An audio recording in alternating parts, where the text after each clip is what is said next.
will now join Neil and Mike from Canal River Trust for their session, Climate Change in Cool Canals. So good afternoon.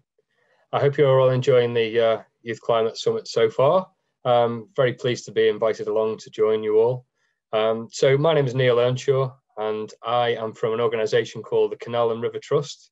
We used to be known as British Waterways, and we look after the canals and inland waterways. So that includes reservoirs and rivers in some cases across England and Wales.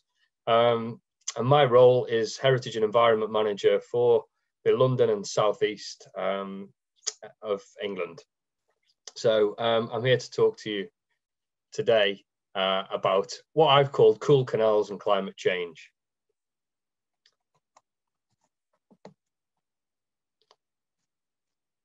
So if I could have the next slide, please.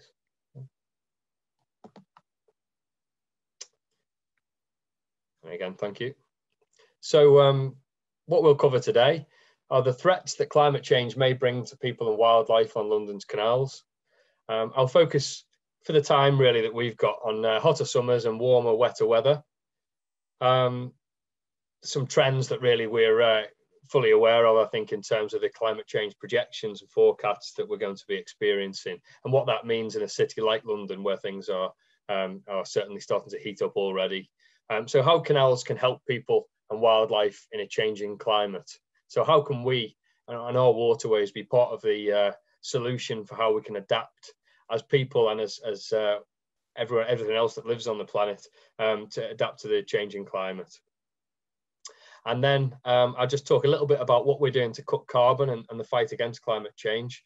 And there'll be a few things to do with canal boats, in some cases to do with how we can help people that live in and around our canals, as well as those that kind of use the waterways to reduce carbon. And then at the end, we'll have some time, hopefully, for a few questions and answers as well. Okay, thank you very much. So focusing on, I don't know if some of you may be familiar with the urban heat island phenomenon, or the sort of model whereby we see that cities are starting to get hotter than the areas around them. And that's something that's very noticeable, certainly in London and other cities around the world as well. So in London, we've got a population of around 8 million people, and that's predicted to rise to as much as 11 million people by the middle of this century.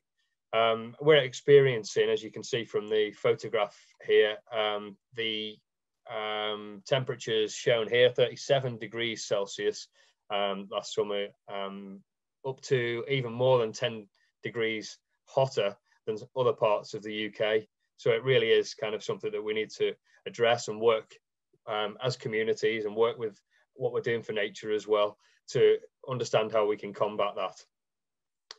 So here's a diagram for those of you who may have seen this before, and if you haven't, just a very kind of quick whistle-stop tour of the urban heat island effect. So on the left of the diagram, you can see we can see a tree there, so we can see sort of a natural environment, and on the far right we've got rivers as well. So where we've got these sort of natural environments, they tend to reflect heat back out, and maybe through evapotranspiration or through evaporation actually cools down. So the that cycle keeps the environment cool for people and wildlife that live there. Whereas in the built-up environment, certainly within London, for example, a large percentage of the area is actually made up of roads and buildings and artificial surfaces that typically absorb heat and hold it there. So whereas within the forest or the river environment, it would cool off more slowly, that environment would cool off at night. We're not getting that issue or that happening within the city, and therefore things are getting hotter and hotter day on day throughout these summer periods, coupled with the fact that we're also getting warmer weather through the other seasons as well now.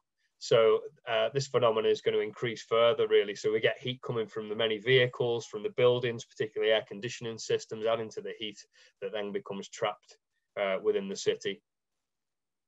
So what's the problem with this? Well, it can actually lead to heat stress for people and for wildlife. So what can we do?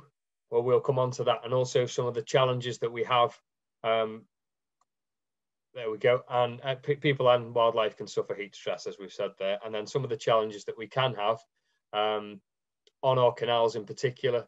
So our canals are topped up from reservoirs and other sources, in some cases from groundwater, but we need to keep a constant level of water in those canals so that the boaters can use the canals, so that we can all enjoy the waterways, and also so that wildlife, fish and other aquatic life and everything that feeds on that sort of food web and food system can be supported as well. So we need to make sure that water is there.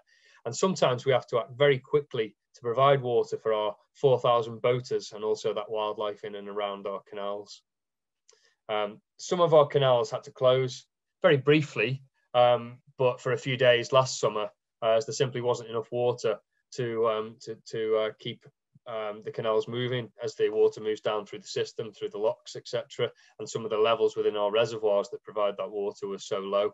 Some other problems that these hotter summers bring for us is that we have increasingly experienced algal blooms and also a lot of growth of water weed as well, that causes quite a lot of problems, not just for boaters, but also can trap out the light and take up the nutrients and actually make the waters less biodiverse. So it can actually have a negative detrimental impact on wildlife. So it's important that we kind of, whilst there is we do need plants and aquatic plants within the system, we need to make sure that we're managing that as well. So we keep the water topped up, we do our best. In the summertime, we also have problems where lots of people, thankfully, and we do encourage people to come down and enjoy the waterways, have their picnics and enjoy their lunch. And what we do experience a lot of now, though, is a lot of plastic going into our canals, which gets blown in usually as people drop things like plastic bottles and other food packaging, typically in plastic bags. What goes into the canals typically then travels down into the rivers, and then from the rivers, as we know, out into the sea, and then it contributes to those huge ocean gyres or the huge ocean plastic pollution that we've seen many pictures of around the world. So it starts in cities where we've got those, say, for example, the 8 million people that live in London. We've got a lot of people dropping litter into the waterways. If we can stop it at source. So we've got something called the Plastics Challenge, and we encourage everyone to go out and pick up one piece of plastic. And the equivalent of that would mean that there was no more plastic on litter in our waterways if everybody picked up just one piece of plastic.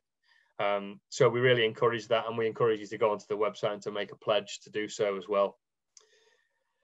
Okay, thank you. And in the winter time, as I said, we're having warmer, wetter winters, and also unpredictable rainstorms that happen at different times of year, and they can be very intense, very extreme. And those, as we've said, the cities are predominantly made up of roads and buildings, and not surfaces that typically absorb water and let water filter in down into the groundwater. So it hits the road and it runs off, and it goes either straight into the sewer, or it goes straight into the canal or straight into the nearest river or watercourse. And obviously it's very hard for the systems to be able to cope with that. So as these rainstorms become more intense, then that becomes a greater problem. So again, we have to act fast, and this time we can actually move water down through the canals by opening our various sluices and infrastructure and letting water move down and away from some of the buildings and not causing flood problems. Lots of our wildlife can also suffer during times of flood, and certain species of fish find it quite difficult to swim in high flood levels as well. Other problems associated with the warmer winters is that some of that aquatic weed that's starting to choke up some of our waterways doesn't die back. It needs some consistent cold temperatures to kill it off during the winter. And that means that it grows back even more, and then it blocks out the opportunity for other species to be able to thrive in the water as well. So how can we be part of this solution? Well, it's a well-known fact that it's cooler by water, and water takes a longer time to heat up and to cool down. And therefore, it's one of the places that you can escape to, and everywhere else in the city is just becoming unbearably hot. So you go down, spend time near water, or even on the water, and the various activities that we can offer. And it's a cooler place to be. It's a great place to go and chill out and cool off during those really high temperatures. And trees, we have trees in and around and lining most of our waterways. You can see a picture there of the Olympic Park in London, where we planted a lot of trees during the regeneration of this area. And then very much we're almost like green corridors through the city as well. So that gives us benefits of, as we showed before, that it doesn't absorb as much heat from sunlight. And also it provides shade as well in an otherwise kind of overheating environment. And you may or may not have known that we've got over 100 miles of canals, and also one of the biggest reservoirs in London as well. And you know, they're great places to you can go canoeing, kayaking, sailing on the reservoirs, fishing in the canals, etc., as well as taking walks and cycles along. So and the trees along the waterways help keep wildlife cool as well as people. So wetter weather and cool canals. Well, as I mentioned, the canals can help to move water away from towns and schools and businesses and stop them from flooding as well. I know that in the last big floods we had in 2007, there were over 150 schools that were flooded in the London area. And there are 643 schools calculated as being risk of a 1 in 30 year flood. So this is a real problem that can impact us all. And we also create new wildlife habitat that can help clean the water. So we mentioned that that sometimes the wastewater treatment plants have trouble holding back all that water in high flood events. So some of it does have to be let out into the waterways.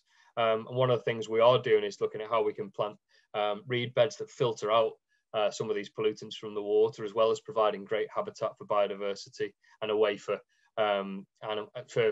say waterfowl to be able to escape in and out and move in and out of the water as well, where we've got those hard banks that you can see there. So they're really valuable for people and for wildlife. Okay, so just to illustrate some of these points, you can see people cycling and walking along one of our waterways there. We've also got canoes and kayaks that you can see on the bottom right picture there.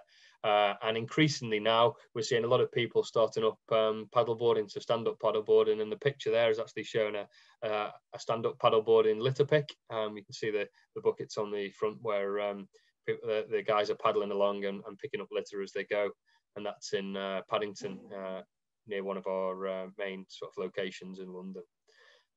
So as I say, you can cool off in the city, you can save carbon by not driving, you can walk and cycle or even paddleboard if you wish, and take a canal boat. You can save carbon, and you can also help improve the city's air quality as well. So most boats have to run diesel engines for power, but that's something that we're working with the boating community to address and look at ways of powering the boats differently. So rather than maybe burning diesel and running your diesel engine, we're putting these electric points in various places across the network, so that if you're moored up for a long time, you can then plug in and you can use shore-based electric power rather than having to burn your diesel, running your diesel engine when you're moored up. Some boats use solar heating, so they have solar panels on the roof, and there's a picture I think here of one of the boats can actually travel by solar energy alone. So I mean there's only a couple of these at the moment, but that's certainly the way that things can hopefully move towards in the future, and that's something that we're very keen to work with people on as well, and boat builders, etc. Okay, and we're also looking at cutting carbon, not purely on the canal boats, but also we're working with businesses and communities that are alongside our canals and other waterways. And this is a big pharmaceutical company over in northwest London. And for quite some time now, we've been providing heating and cooling services to their offices and data center. So you can just about make out, I think there's the top right picture shows where the water's being discharged back into the canal. And this is all done under license and permit from the Environment Agency to make sure there are no adverse impacts to wildlife or to any concerns regarding water levels. But that really is saving the company there a lot of carbon in terms of they'd be burning fossil fuels, typically gas for their heating as well, so that avoids that. And then we've also got a hydroelectric power plant on the River Don up near Rotherham, and that's one of well, one of several that hopefully will come about, but that's working with other sort of stakeholders and neighbours to be able to put a really clean form of power in place. And where we have things like this, we put things like fish passes and eel passes as well, so that we don't sort of prevent anything from being able to move upstream. Okay, so in terms of any of our sort of takeaway messages, I've discovered nature on your doorstep. So many people live less than a mile away, and most of us live about 15 or 20 minutes sort of away from a canal or a reservoir or a water body. So I'd really encourage you to get down there, and you'll be very surprised at the nature that you can find right there on your doorstep. As I say, think about walking or cycling instead of taking the car, and help us in the climate and ecological emergency. So give nature a chance to fight back as well. And look out for the events that you can join in with your family and friends. You can take part in social action and volunteer with us. So we're looking for volunteers of all ages to come and join in. And also the plastic pollution, make a pledge and join our plastic challenge.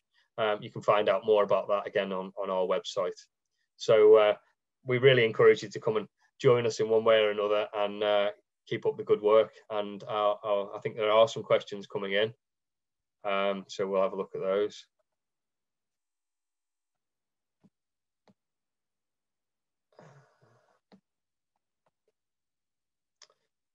So we've asked, have we found plastic pollution related to PPE, COVID, or many electric, and are there many electric or renewable canal boats? So in terms of plastic pollution, in terms of COVID, then yes, well, I suppose during the times we found that there have been lots of people down on the canals enjoying the waterways and enjoying, for their own well-being and enjoying nature, etc. So I think it's really important that we're trying to communicate the message to please take your litter home with you. And please do come down and enjoy the canals, but then be responsible and think about, in some cases, it might just be dropped by accident, or you might find that they put it into a litter bin and that's overflowed and it's blown in. So people are with all best intents, but yeah, really important to make sure that we're not introducing anything artificial into that environment that could have really negative impacts on wildlife. In terms of electric renewable canal boats, there aren't many at the moment, no. We do have quite a lot of canal boats that have started to put solar panels on the roof, and they use that for things like, might be boiling the kettle, charging the mobile phone, and it does provide part of the power. And there is increasingly some boats that say that they can manage without any other power for their electrical equipment during the summer months. But we're working with lots of different organisations now to understand how we can improve the efficiency of canal boats and make them much more common sight. But if you go along the canals, you will see some canal boats with solar panels on the roofs. Another question: can young people volunteer? Yes, absolutely. My colleague Mike has probably more details on that, but we do encourage people to come and join in through the schools program that Mike runs as the Learning and Skills Coordinator. And we also have quite a well-developed youth program as well. So we really do encourage people to come and join us and volunteer and help out. And that could be doing all kinds of different things on the canals. We have lots of opportunities for improving nature, as well as doing things that might be more to do with learning about, say, the engineering of the canals as well. So yeah, we encourage you to come down and join us. And as I say, I'm based in London in the southeast of England, but we have heritage and environment teams, and we've got the network right across England and Wales as well. So there are lots of opportunities at a sort of canal or a waterway near you. Asking about wildlife in and around London's canals. We find we have a lot of species of fish within our canals and our waterways. One of our reservoirs has got something like, I think it's about 200 different types of aquatic life. So we find a lot of typical freshwater fish. We do have salmon that swim up. We have a lot of eels that make long migrations into thousands of miles and then come up into our canals, spawning and move down through the system, which is why we put fish passes and eel passes in. But it supports a lot of wildlife in and around as well. So where we've seen a rapid decline in certain small mammals, like the water vole in particular, the most rapidly declining mammal. We've put a lot of habitat in, and that's been very successful in reintroducing habitats and populations of water voles, and the same with a lot of British birds as well. But a lot of water bodies also provide habitats for overwintering birds and migratory birds that come over from other countries as well. So yeah, a lot of bird life and an incredible amount of invertebrate, and the way that we're looking to try and promote and recognise the importance of providing insect habitat as well as invertebrates on the aquatic side as well. And it's just a case of being able to manage, and there is a way to manage the place for people and for wildlife as well, and that's what we're committed to.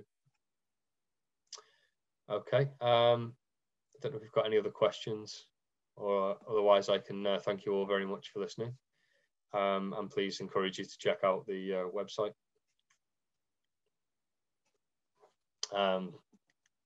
Thank you very much indeed, and enjoy the rest of the summit.